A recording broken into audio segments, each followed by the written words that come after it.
Good morning class. बेटा अपना revision चल रहा है। रिवीजन में आज आप पढ़ेंगे चैप्टर 6 पार नजर के। पार नजर के आपको याद होगा, हमने पहले भी पढ़ा था कि मंगल ग्रह पे रहते हैं छोटू। छोटू के जो पापा है वो सिक्योरिटी में काम करते हैं, तो नासा जो है वो मंगल ग्रह की जांच के लिए भेजता है। तो कैसे छोटू जबरदस्ती सिक्योरिटी रूम में पहुंच जाता है, क्या क्या गफलत करता है, वो सब इसके अंदर है। ठीक है, देखिए यह एक सुरंगनुमा रास्ता था। आम आदमी के लिए इस रास्ते पे होते हुए जाने की मनाही थी, लेकिन छोटू ने एक दिन अपने पापा का सिक्योरिटी पास लिया और जा पहुंचा सुरंग में। फिर क्या हुआ? छोटू कितनी बार कहा है तुमसे कि उस तरफ मत जाया करो, फिर पापा क्यों जाते हैं उस तरफ रोज रोज? भाई पापा की तो जॉब है इसलिए जाते हैं। पापा को काम पर जाना होता है, रोजाना वही वार्तालाप छोटू की माँ और छोटू के बीच। उस तरफ एक सुरंगनुमा रास्ता था और छोटू के पापा इसी सुरंग में होते हुए काम पर जाया करते थे। आम आदमी के लिए इस रास्ते पे जाने की मनाही थी, मतलब वहां पे हर कोई नहीं जा सकता था। चंद चुनिंदा लोग इस सुरंगनुमा रास्ते का इस्तेमाल करते थे और छोटू के पापा इन्हीं लोगों में से एक थे। आज छुट्टी थी, छोटू के पापा पर ही काम घर पर ही आराम कर रहे थे। नजर बचाकर छोटू चोरी छिपे पापा का सिक्योरिटी पास हथियार लिया और चल दिया सुरंग की तरफ, क्योंकि उसमें एंट्री करने के लिए बेटा सिक्योरिटी पास की बहुत जरूरत होती थी। तो छोटू ने क्या किया, पापा अरेस्ट कर रहे थे तो उनका वो सिक्योरिटी कार्ड ले लिया। वैसे तो उनकी पूरी कॉलोनी ही जमीन के नीचे बसी हुई थी। कहाँ पे बसी हुई थी? जमीन के नीचे। पहले वो बताते भी है कि पहले हम लोग ऊपर थे, लेकिन अचानक सूर्य में परिवर्तन आया, प्राकृतिक परिवर्तन आया, जिस वजह से सब लोग मर गए और फिर बाद में वो कहाँ रहने लगे? जमीन के नीचे। पूरी कॉलोनी जमीन के नीचे बसी थी। यह तो सुरंगनुमा रास्ता था, अंदर दिए जल रहे थे और प्रवेश करने से पहले एक बंद दरवाजे का सामना करना पड़ता था।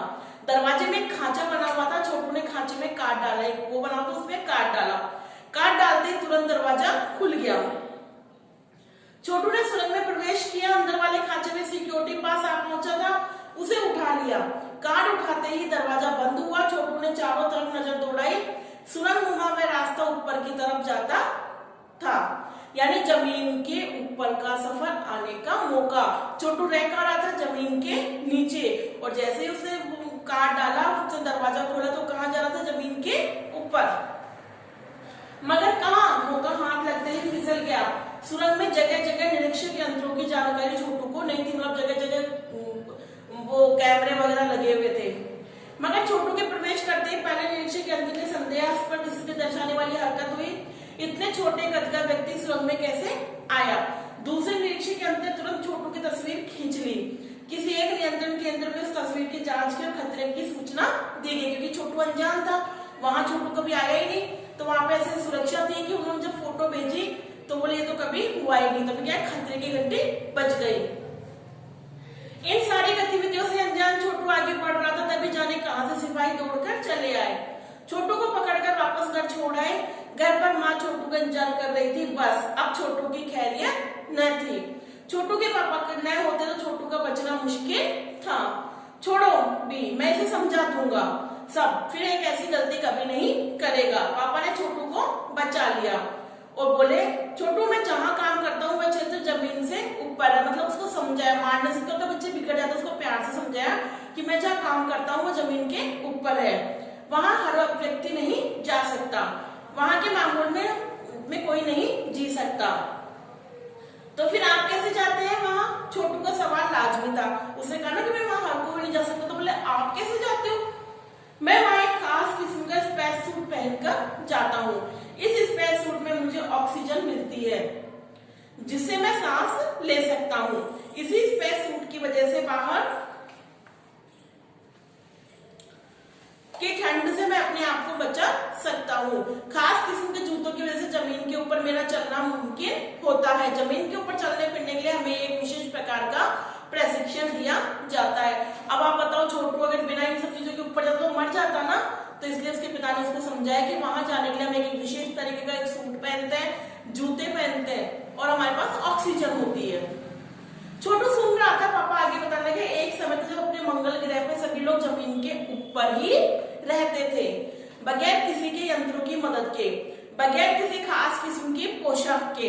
हमारे पुरखे यानी पूर्वज पहले के जो थे जमीन के ऊपर रहा करते थे, लेकिन धीरे धीरे वातावरण में परिवर्तन आने लगा। कई तरह के जीव धरती पर रहा करते थे, एक के बाद एक सब मरने लग गए। इस परिवर्तन की जड़ में था सूरज। सूरज में परिवर्तन, सूरज से हमें रोशनी मिलती है, उष्णता यानी गर्मी मिलती है। इन्हीं तत्वों के बीच में पोषण होता है। सूरज में परिवर्तन होते ही यहाँ प्राकृतिक संतुलन बिगड़ गया। प्रकृति के बदले हुए रूप का सामना करने में पशु पक्षी पेड़ पौधे जीव सब को बहुत ही मुसीबत का सामना करना पड़ा। अपने तकनीकी ज्ञान के आधार पर हमने जमीन के नीचे अपना घर बना लिया।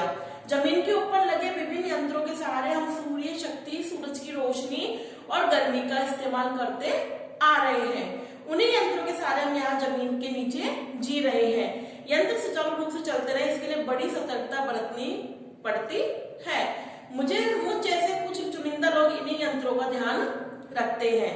बड़ा हो जाऊंगा तो मैं भी यही काम करूंगा। छोटू ने अपनी मंशा मतलब अपनी इच्छा जाहिर की। बिल्कुल, मगर उसके लिए खूब पढ़ना होगा, माँ पापा की बात सुननी होगी, माँ ने कहा। दूसरे दिन छोटू के पापा काम पर चले गए। देखा तो कंट्रोल रूम का वातावरण बिल्कुल बदला हुआ सा था। शिफ्ट खत्म करके घर जाने स्टाफ के प्रमुख ने टीवी स्क्रीन की तरफ इशारा किया। स्क्रीन पर एक बिंदु झलक रहा था। वह बताने लगा यह कोई आसमान का तारा नहीं है, क्योंकि कंप्यूटर से पता चल रहा है कि यह अपनी जगह अड़िग नहीं है। पिछले कुछ घंटों के दौरान इसने अपनी जगह बदली है। कंप्यूटर के अनुसार यह हमारी धरती की तरफ बढ़ता चला आ रहा है।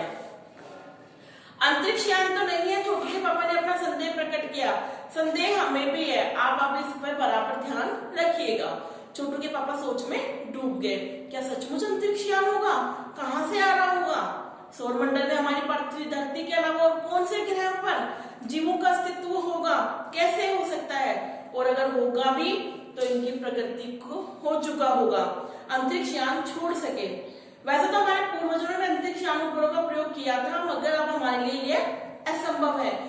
उसके लिए आवश्यक मात्रा में ऊर्जा हो तो काश इस नए मेहमान को नजदीक से देखा जा सके। नया मेहमान कौन? जो उनके अंतरिक्ष में जो यान आ रहा है उसकी ये बात कर रहे हैं।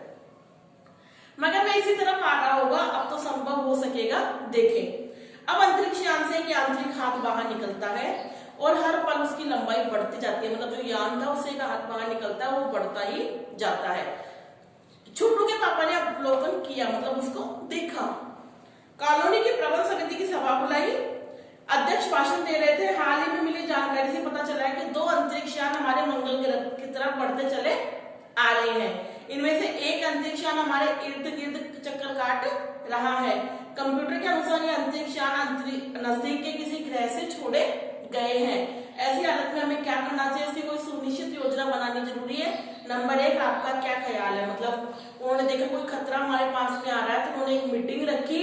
अब मीटिंग रखी तो उन्होंने सभी से पूछा कि भाई बताओ हमें क्या करना चाहिए। अब नंबर 1 क्या बता रहा है?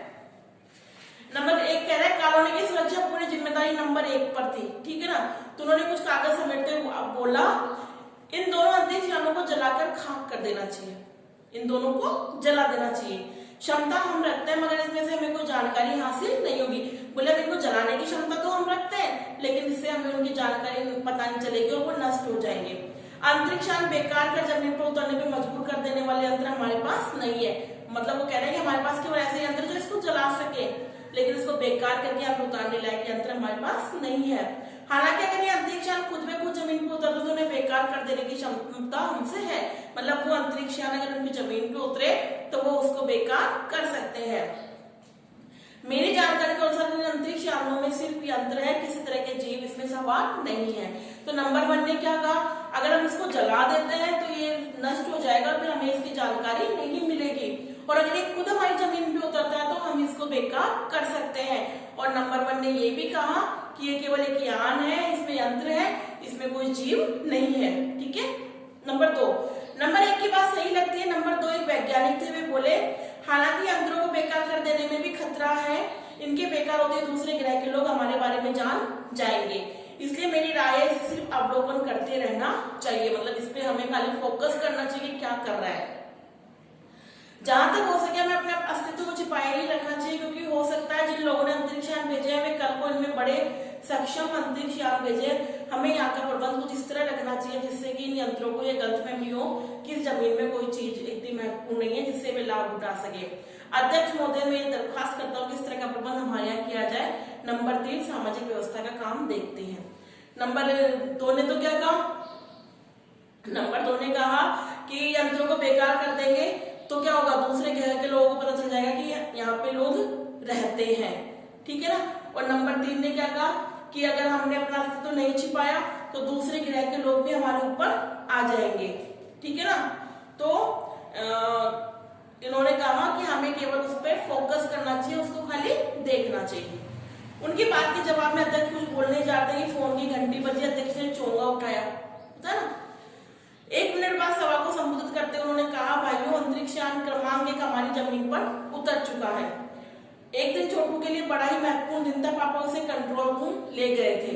यहाँ से अंतरिक्ष यान क्रमांक 1 साफ नजर आ रहा था। कैसा अजीब लग रहा है, इसके अंदर क्या होगा पापा? छोटू ने पूछा। अभी नहीं बताया जा सकता, दूर से इसका निरीक्षण जारी है। इस पर बराबर अंतरिक्ष यान की हमारा ध्यान है और उसके हर अंग पर हमारा नियंत्रण है। वक्त आने पर हम अगला कदम उठाएंगे। छोटू के पापा ने बताया। उन्होंने छोटू को एक कंसोल दिखाया जिस पर कई बटन थे। अब अंतरिक्ष यान से एक यांत्रिक हाथ बाहर निकला। हर पल उसकी लंबाई बढ़ती जा रही थी। वह शायद जमीन तक पहुंचकर मिट्टी उकेर लेना चाहता था, मतलब वो मंगल ग्रह की मिट्टी लेना चाहता था। सब लोग स्क्रीन पर दिखाई दे रही थी। अंतरिक्ष यान की हरकत को ध्यान में रख करने के सिवा उसका ध्यान और भी कहीं था। छोटू का सारा ध्यान कंसोल पैनल पे था, जहाँ बहुत सारे लाल, हरे, नीले, पीले बटन लगे हुए थे। उस पर कंसोल का बटन दबाने की अपनी इच्छा को वह रोक नहीं पाया। उसे लाल बटन दबा दिया। सहसा खतरे की घंटी बजी। सबकी निगाहें कंसोल की तरफ मुड़ी। पापा ने छोटू को अपनी तरफ खींचते हुए एक थप्पड़ मारा और लाल बटन को पूर्व स्थिति में ला रखा है। मगर उस तरफ अब अंतरिक्ष यान से यांत्रिक हाथ की हरकत रुक गई और यंत्र क्या हो गया? बेकार हो गया। उधर पृथ्वी पर national aeronautics and space administration यानी कि नासा द्वारा वक्तव्य में सबका ध्यान अपनी ओर आकर्षित कर लिया। तो वो यान किसने भेजा था? नासा ने। मंगल की धरती पर उतरा हुआ अंतरिक्ष यान वाइकिंग अपना अनुदान कार्य कर रहा था। हालांकि किसी कारण अज्ञात कारणवश अंतरिक्ष यान का यांत्रिक हाथ बेकार हो गया। नासा के तकनीशियन इस बारे में जांच कर रहे हैं कि इस यांत्रिक हाथ को दुरुस्त कैसे किया जाए, मतलब उस हाथ को कैसे सही किया जाए। इसके कुछ ही दिनों बाद पृथ्वी के सभी प्रमुख अखबारों में छापा। नासा के तकनीशियों को रिमोट कंट्रोल के सहारे वर्किंग को दुरुस्त करने में सफलता मिली। यांत्रिक हाथ में मंगल की मिट्टी के विभिन्न नमूने इकट्ठे करने का कार्य प्रारंभ कर दिया। पृथ्वी के वैज्ञानिक मंगल की इस मिट्टी का अध्ययन करने के लिए बड़े उत्सुक है। उन्हें उम्मीद है कि इस मिट्टी के अध्ययन से इस बात का पता चल सकेगा कि क्या मंगल ग्रह पे पृथ्वी की तरह जीव सृष्टि का अस्तित्व है। यह प्रश्न आज भी है। तो देखो बच्चों, कितना अच्छा पाठ है। मंगल ग्रह पे बहुत बार हम देख चुके हैं, लेकिन वहां पे जीव अभी भी नहीं रह सकती, वहां पे ऑक्सीजन की कमी है। ठीक है, चैप्टर रीड करना है और समझना है। क्वेश्चन आंसर देखो। छोटू का परिवार कहाँ रहता था? मंगल ग्रह की जमीन के नीचे। छोटू को सूरज में जाने की इजाजत क्यों नहीं थी? क्योंकि वहां पे केवल जो सिक्योरिटी में काम करते हैं उन्हीं लोगों को जाने की, कुछ ही लोगों को वहां पे जाने की इजाजत थी जो वहां पर काम करते हैं। कंट्रोल रूम में जाकर छोटू ने क्या देखा? उसने क्या हरकत की? वहां पे देखा कि एक स्क्रीन पे कुछ यंत्र दिखाई दे रहा है और कंसोल पे बहुत सारे बटन है और उसने लाल बटन दबा दिया। इस कहानी के अनुसार मंगल ग्रह पे कभी आम जन जीवन था, सब नष्ट कैसे हुआ? सूरज की वजह से। सूरज में परिवर्तन आने से वातावरण में परिवर्तन आ गया और सब कुछ नष्ट हो गया। कहानी में अंतरिक्ष यान को किसने भेजा था? नासा ने। क्यों? वहां की मिट्टी लाने के लिए, वहां की मिट्टी लाने के लिए। नंबर 1, नंबर 2, नंबर 3 अजनबी के निपटने के लिए कौन से तरीके से जाते हैं? क्यों? अपने सुरक्षा रखने के लिए और अपने बारे में जानकारी को छुपाए रखने के लिए। नंबर 1 बोलता है कि इसको जला देना चाहिए, लेकिन जला देंगे तो हमें पता नहीं चलेगा कि ये क्यों आया था यहाँ पे। ठीक है। नंबर 2 जो वैज्ञानिक थे वो कहते हैं कि हमें केवल इसका अवलोकन करना चाहिए, और नंबर 3 भी वही बात बोलते हैं कि हमें इसका अवलोकन करना चाहिए। ठीक है। तो आज आपको कुछ नहीं करना है, आपको खाली चैप्टर पढ़ना है। क्वेश्चन आंसर मैं आपको कल दे दूंगी, वो आपको करना है। ठीक है बेटा, थैंक यू।